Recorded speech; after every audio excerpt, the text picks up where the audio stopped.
For those of you who have been following my recent activity, you'll know that I did an unranked to diamond challenge where I try to get as high of a win rate as possible while playing through these ELOs. While playing through this challenge, I was able to play through various different ELOs, anywhere from silver all the way up to diamond 1 and master towards the end of it. Remember, the challenge didn't end until I was diamond, and since I was winning so many games, my MMR was a lot higher than I actually was rated. As a result, when the challenge came to an end, I was playing in around D1 to master MMR, while I still had the rating of a platinum 1 player. I wanted to share with you guys today the biggest differences that I see across lower and higher ELOs. Now, low ELO and high ELO are kind of abstract terms depending on who you are. To me, diamond is very low ELO while challenger is high ELO, but your average player, diamond is high ELO while silver or bronze might be lower ELO. It really depends on who you are and what you're used to playing with and against. That being said, I'm not going to make any specific distinctions on what ELOs I am talking about when I'm talking about low ELO in this video. Instead, it's just going to be more of a comparison between diamond and some of the rest of the ELOs and what kinds of play you see in diamond versus the other ELOs. It is my belief that anyone can climb to diamond given enough time and quality practice. You don't need to have a good win rate like I had in our 95% win rate to diamond video. As long as you do put in the time, you will be able to see the results eventually. Now, if you haven't already checked out our website, gameleap.com, I do think this is one of the best resources for climbing in general. I have checked out a lot of the guides on there personally, and they are all really high quality. We have hundreds of guides all done by challenger players just like me, so if that is something that interests you, then make sure to check it out using the link in the description below. Now, I want to start off with something that's very important. However, if you are lower ELO, you might not realize just how important it is, how big of a role it will be playing in your games. What I'm talking about is wave management, and to newer or less experienced players, it might not be apparent as to why wave management is so important. Now, even in Diamond, the wave management is not perfect, far from it, but most players do have a general sense of what they want to do with the wave. In Diamond, you might be seeing mistakes in how they manipulate the wave. For example, somebody might accidentally break a freeze or push too fast, but at least they know what they want to do with the wave. In lower ELOs, I see most players just aimlessly playing the laning phase without having a care in the world what the wave does. At its core, League of Legends is a game that revolves entirely around minions. While the game isn't as strategic at the highest level of play as it was a few years ago before they changed minions, it still is a huge deal. Minions are your main source of gold and EXP. You need them in order to siege a tower. Early on, they can help you out in a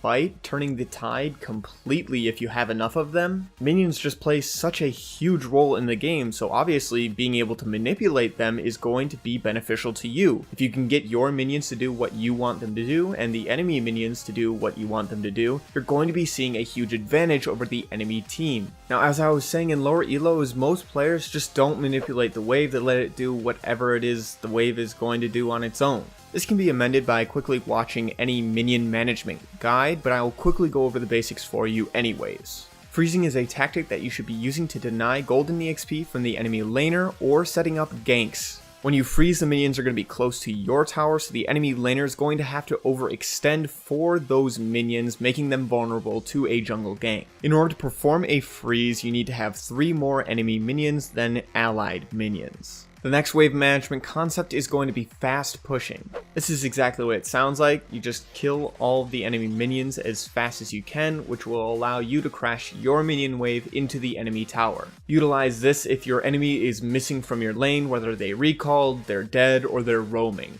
The last tactic that I don't see lower ELO players abusing is a slow push. Slow push is exactly the opposite of a freeze. It's what happens when you have 3 more minions than the enemy laner. You can only initiate a slow push if the enemy laner is trying to avoid you. That is, they're scared of you, they don't want to fight you.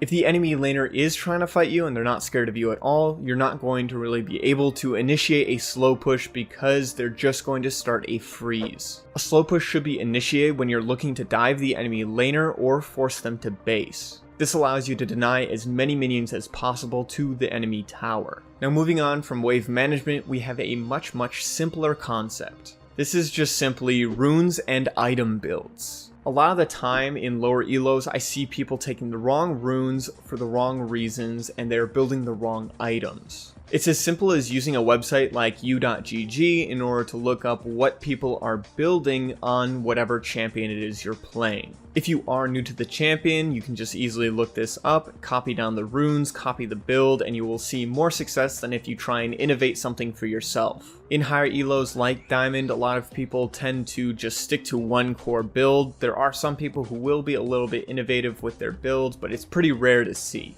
Next is something that's really important to understand, because if you are able to understand this fundamental truth about League of Legends, you're going to be able to improve a lot more. Lower elo players tend to not understand stats and what they mean. You'll see a lot of lower elo players that are just looking to climb as fast as possible be heavily manipulated by percentages or numbers. However, they might not understand how these numbers apply to the game, so they might see something ridiculous like, Wukong has a 75% win rate in solo queue, I gotta ban him, even if with this 75% win rate he's only got a 0.001% play rate. Obviously this is just a ridiculous example, but it is something that I do see a lot of the time where people waste their ban because they don't understand the numbers, or they pick something when they really shouldn't be picking it. Your best bet, if you're not already, is just to ban something that you hate playing against, no matter what the pick rate is. And if you don't really hate playing against any one thing, then just emulate whatever the pro players are banning. So for example, if you don't hate playing against any specific champion right now, just ban Aatrox or Akali or Irelia, something like that. The second time this comes into play is lower elo players will oftentimes look at their own accounts and be like, I have a 70% win rate on Malphite, I should just pick Malphite. This is not the case. Malphite isn't always going to be the best pick for your team comp. Sure, your Malphite might be good, but it doesn't warrant picking Malphite every single game. Take into account whether or not the champion is going to work in that specific game. You're going to have to weigh the champion's inherent strengths and weaknesses with your own level of play. For example, it really doesn't matter all too much how good of a Malphite you are if the enemy team locks in a full magic damage team composition. There's gonna be a better pick than Malphite, and if you're able to pilot that pick, even at a lower level, you might have a higher chance of winning. Now this should go without saying, but if you are a one trick, you should just be picking your one trick in every single situation, no matter what. What I'm trying to say here is your own win rates on whatever champion it is should not influence you to a point where you're picking something that isn't good for the game. Try to determine a few champions that might be good for the current champion select, and then based off of those few champions that are going to be good, you can look at win rate from there. The next massive difference that I see between lower and higher elos is the tempo of the game.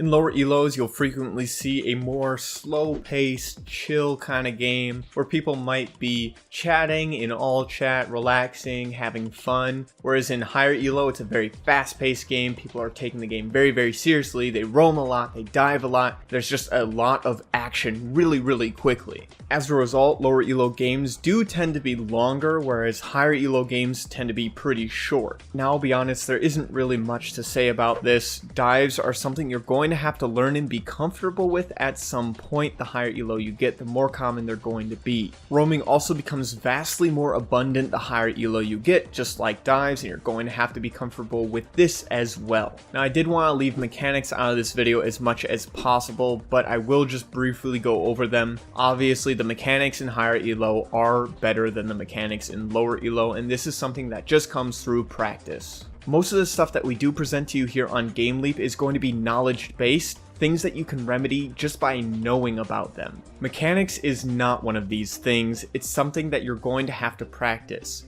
Even if you know about certain combos, you're not going to be able to do them right away, and they're going to take practice to master. Moving on to our last few points, teamfighting and objective control are completely different in high elo and low elo. A lot of the time in lower elos, you're not going to see many objectives pressured at all, and if they are pressured, they're pressured at the wrong time or in the wrong way. Now in Diamond, this is remedied a little bit, but there's still plenty of room for improvement. My hypothesis on this is because League of Legends is a team game, and even in Diamond, players don't play as though it is a team game. They're so used to playing in a disorganized solo queue environment that they're not used to playing with players who consistently will play off of you and know how to play as a team. So while objective play does get better the higher you get, it doesn't really come together until probably Grandmaster or Challenger level, I would say.